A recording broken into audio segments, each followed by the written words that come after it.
amici, bentornati ad Appunti di Carfishing con Eugenio Amore. Siamo in una delle tante cave dell'area del Massaciuccoli, il leggendario lago famoso per le musiche di Puccini? Anche. Ma anche per i pesci che si pescano dentro. Per la quantità di pesci e per la vera difficoltà nel selezionare. È un lago che non ha mai avuto morie di carpe. Le carpe ci sono sempre state, sicuramente ha avuto dei periodi non belli per quello che riguarda la popolazione ittica, ma non per morie, per questioni più che altro di nitrati e solfati legati al mais. Però le carpe qui ci sono da 100 anni, quindi sicuramente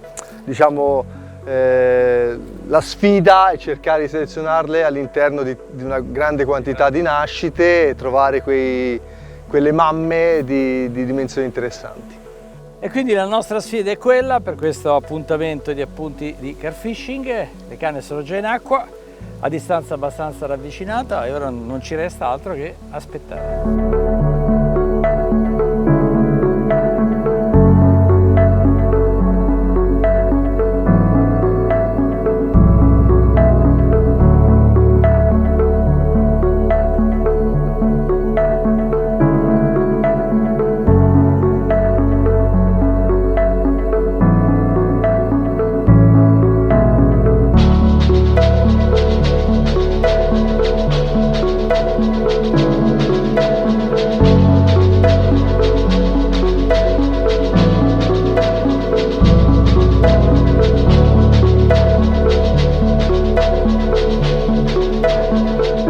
Esordio. Ah, gratta sul fondo. C'è lo scalino, sì, lo sento, il filo che gratta. Gratta sul fondo, proprio c'è l'avvallamento. Ah, vedi, carpettina, l'ho tirata via dall'erba. Una reginetta piccola piccola.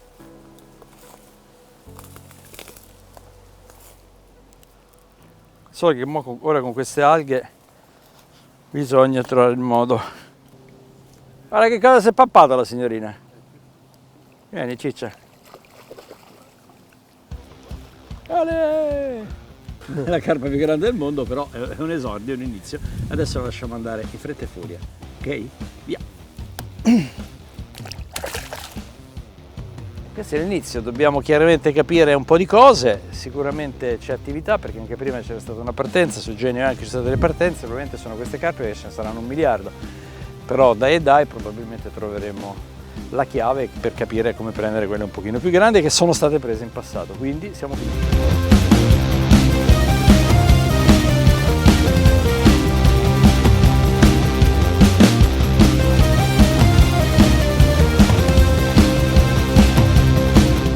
Ha funzionato perfettamente, l'abbiamo presa sul labbro inferiore, nella parte callosa, non si è fatta niente e ha fatto anche un gran combattimento sta piccola. Ora gli si dà, come si dice a noi, la via. Ecco.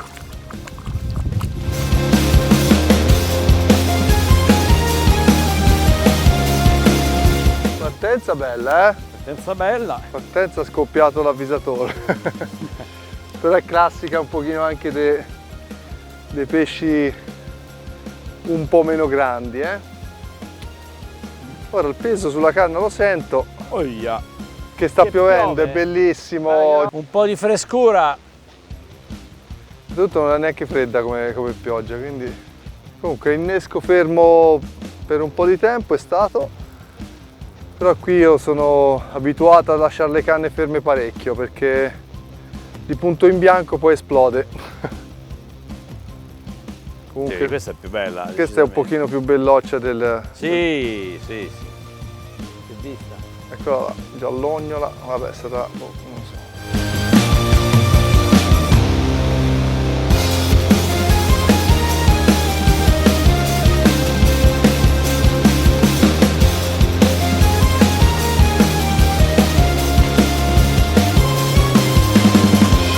Virginella perché non ha buchi, e questa è una cosa che mi piace molto.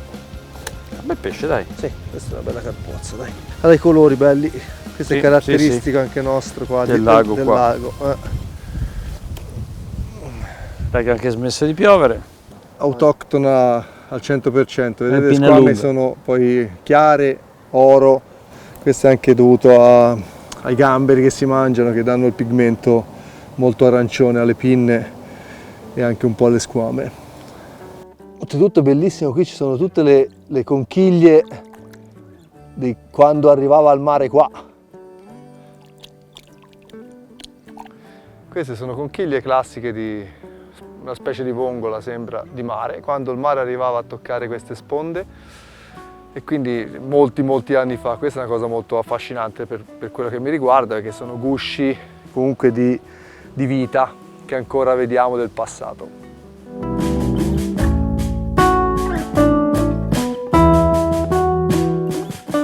Eccola! Dai, sono entrate, speriamo, Speriamo. Io intanto prendo quelle medie, perché lascio quella più bella a Roberto. Grazie.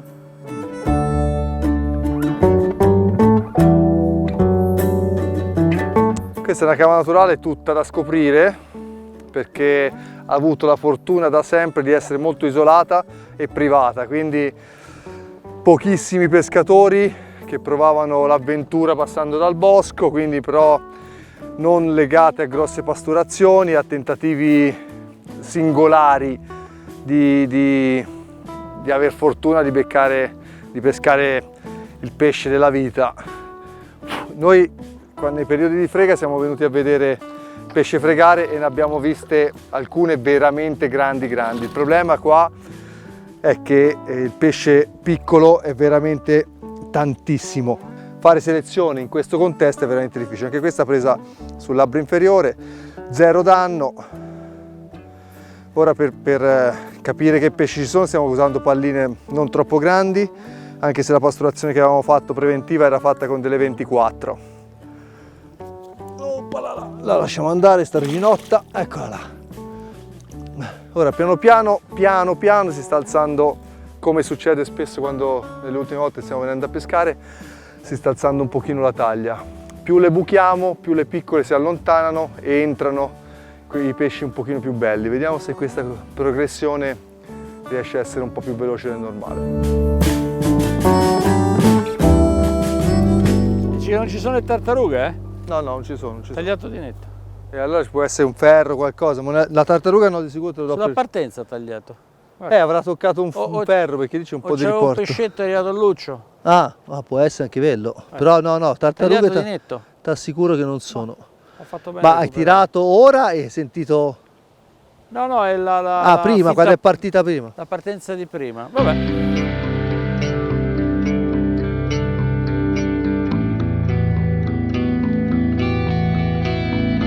Cerchiamo di comprendere la natura di questi ambienti che sono veramente, come le immagini aeree mostrano, come tutto quello che stiamo facendo mostra chiaramente, sono con una natura incontaminata, comunque molto bella.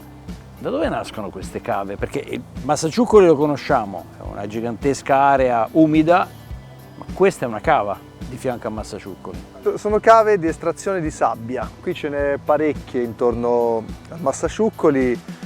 C'è stato, diciamo, un grosso problema nel periodo in cui iniziarono questi lavori, perché praticamente la sabbia, intanto la qualità della sabbia era eccelsa, una sabbia grigio chiaro con un'ottima percentuale di quarzo. Il problema è che poi, come al solito, cosa succede? Si cerca di strafare, quindi siamo arrivati ad avere cave e scavazioni fino a 22, 23, 24 metri. Poi cosa è successo? Appunto, c'è stata l'infiltrazione di acqua di mare, e questo poi ha cambiato praticamente tutto il microclima abitativo del lago, e da lì circa una cinquantina di anni fa, 45 anni fa, vennero interrotti le escavazioni, e di qui sono formate queste stupende cave, con spesso, non sono tutte uguali, spesso con acqua molto bella nonostante la profondità, che sono creati un cosmo praticamente all'interno del Massaciuccoli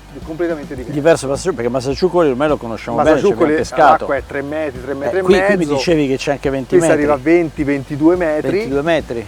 Ci sono le ninfee, cosa che non ci sono nei Massaciuccoli. Insomma, c'è un habitat che praticamente, nonostante siano adiacenti completamente diverso. E quindi è tutto da scoprire anche sia dal punto di vista carfishing che altre tecniche di pesca, perché chiaramente ci saranno i lucci, dicevi che ci sono i siluri probabilmente. Sì, purtroppo si sono arrivati Sono anche arrivati qui i i siluri, ci sono i black bass. In queste cave rispetto al Massasciuccoli, come dicevi prima, ci sono ancora i lucci anche di notevoli dimensioni.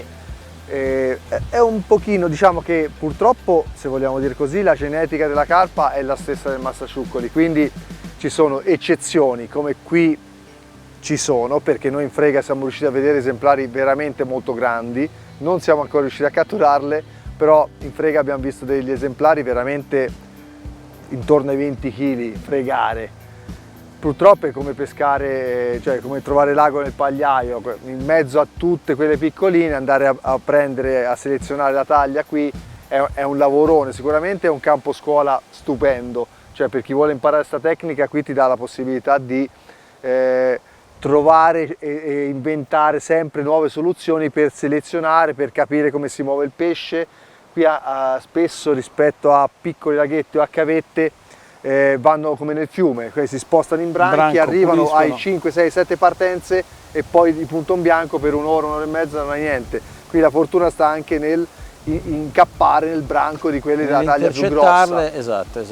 Nel momento in cui le intercetti, pasturazione abbondante, così le fermi il più possibile e poi avere fortuna. E poi avere fortuna di incappare in quella grossa che prima o poi arriverà, vero? Assolutamente sì, ne sono convinto perché il lago ha tantissimi anni, quindi...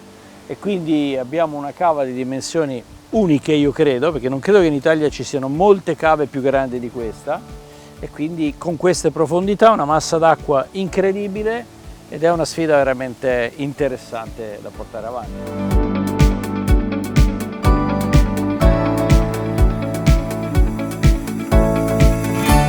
Come per magia, da una delle cave del Massasciuccoli salutiamo Eugenio Amore e ci trasferiamo nel lago di Pietrafitta. L'ultima volta che ho pescato qua sono passati forse 13-14 anni, allora il lago era un giovane lago con pesci molto piccoli, nel frattempo è diventata una struttura federale importantissima, luogo in cui si svolgono delle competizioni internazionali di carfishing e di spinning, ma soprattutto luogo in cui si può praticare un carfishing di tipo puro, ovvero c'è un carfishing agonistico e un carfishing amatoriale. Noi ci stiamo indirizzando verso quello chiaramente amatoriale, non essendo io un agonista. Questo lago permette di pescare nel metodo che personalmente preferisco, che è quello del lancio. Avremo degli ospiti che ci racconteranno come affrontare Pietrafitta, come accedere a Pietrafitta, quali sono i piccoli trucchi per cercare di passare qualche giorno bello, e speriamo sia il nostro caso, in questa splendida struttura federale. Adesso bando alle ciance e cominciamo a pescare.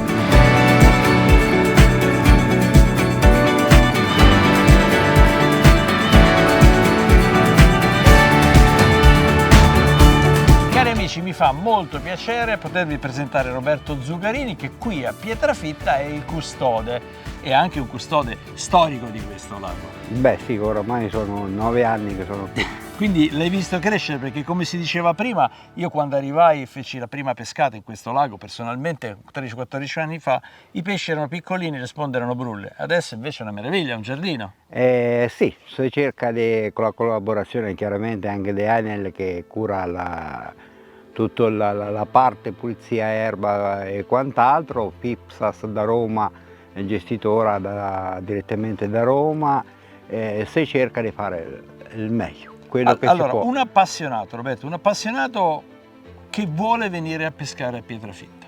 Allora, un appassionato che vuole iniziare a Pietrafitta innanzitutto deve essere tesserato Pipsas, perché è un lago gestito dalla Pipsas.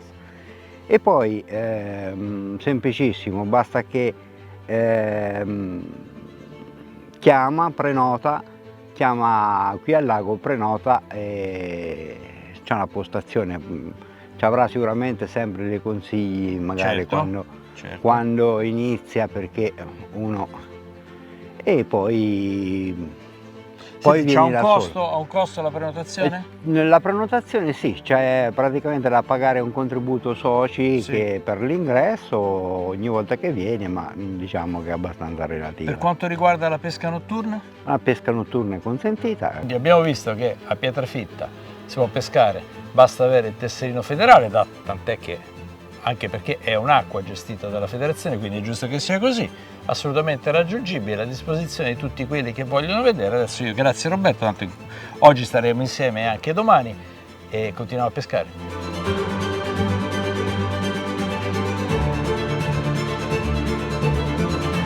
Amici, oggi mi affido completamente nelle mani di Leonardo Topini, perché lui è l'esperto di questo lago.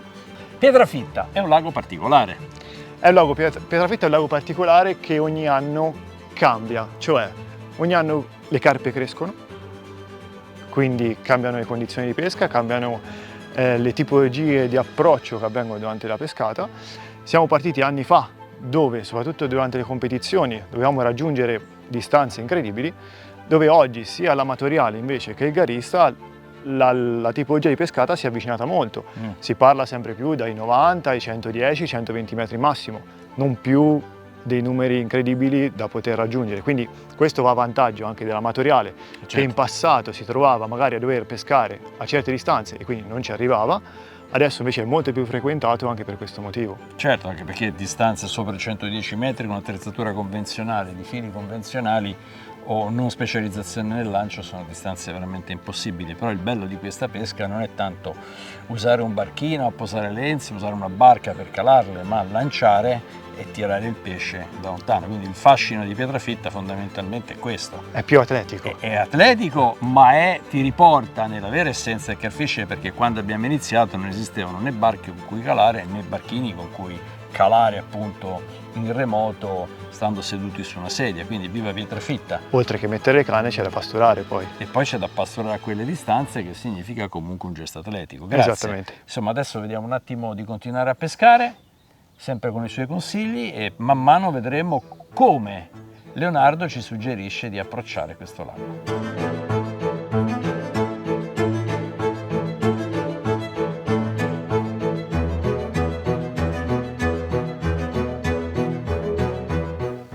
Questo è il metodo migliore per pasturare, quindi canne spomb, tirare il più lontano possibile nella zona in cui abbiamo pescato. La canna è clippata, quindi abbiamo prima preso le misure del nostro lancio e dopodiché cominciamo a coprire la zona creando un tappeto fondamentalmente di granaglie miste, quindi gran parte mais e altre granaglie bagnate in modo appunto da creare una zona di interesse.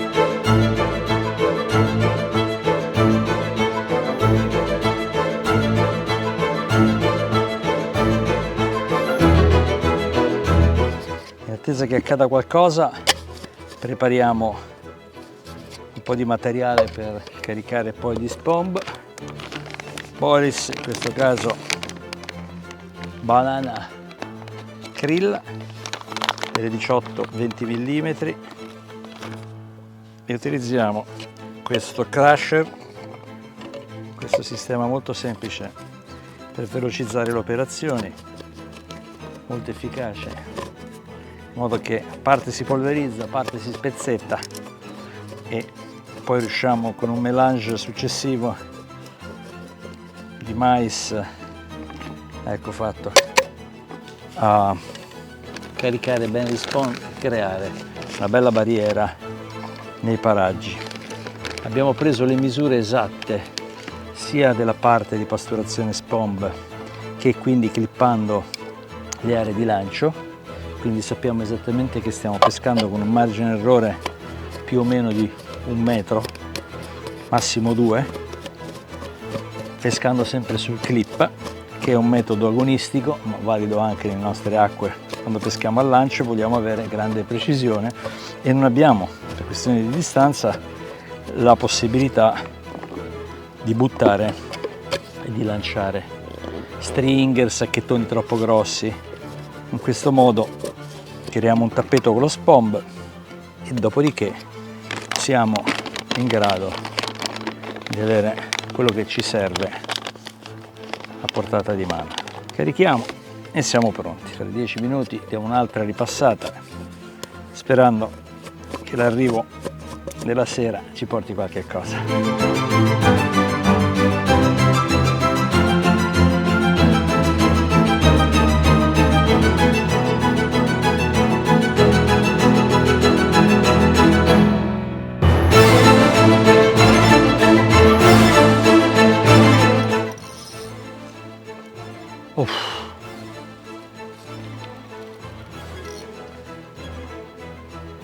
tutte le canne lanciate lontano, è arrivata sulla canna lanciata più vicino, una 10 piedi.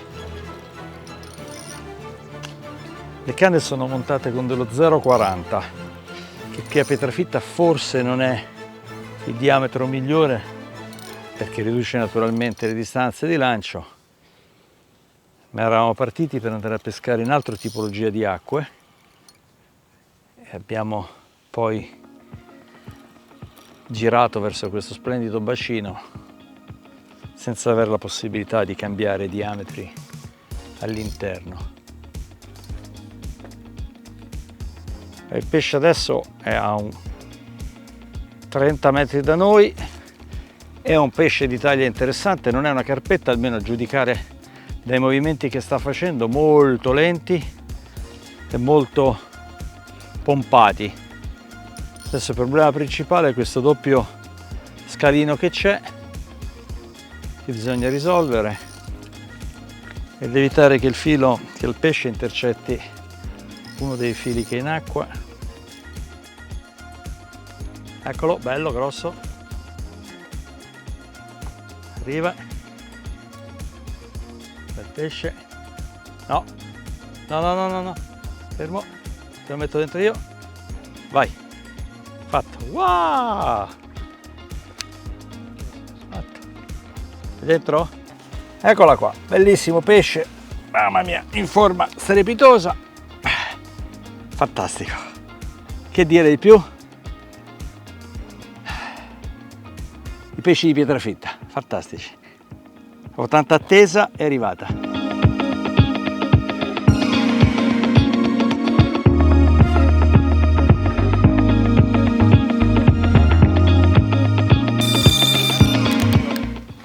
Ok, vieni.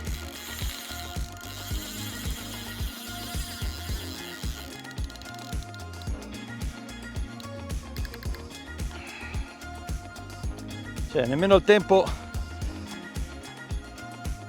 di rilasciarne una che è arrivata una partenza.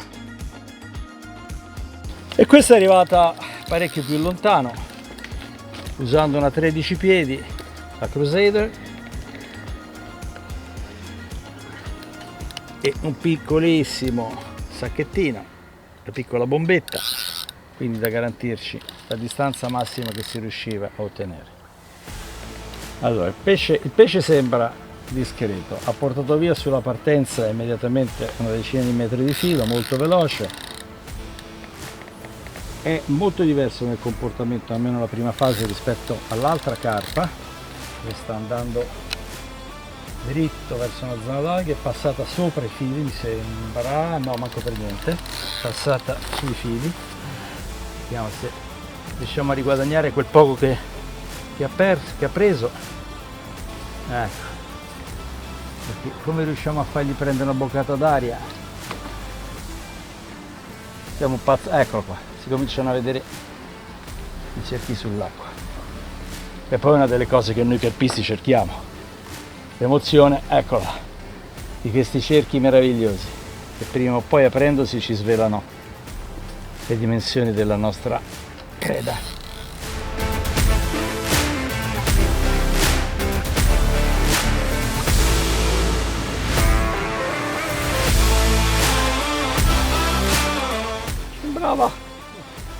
Come tirava sembrava un treno.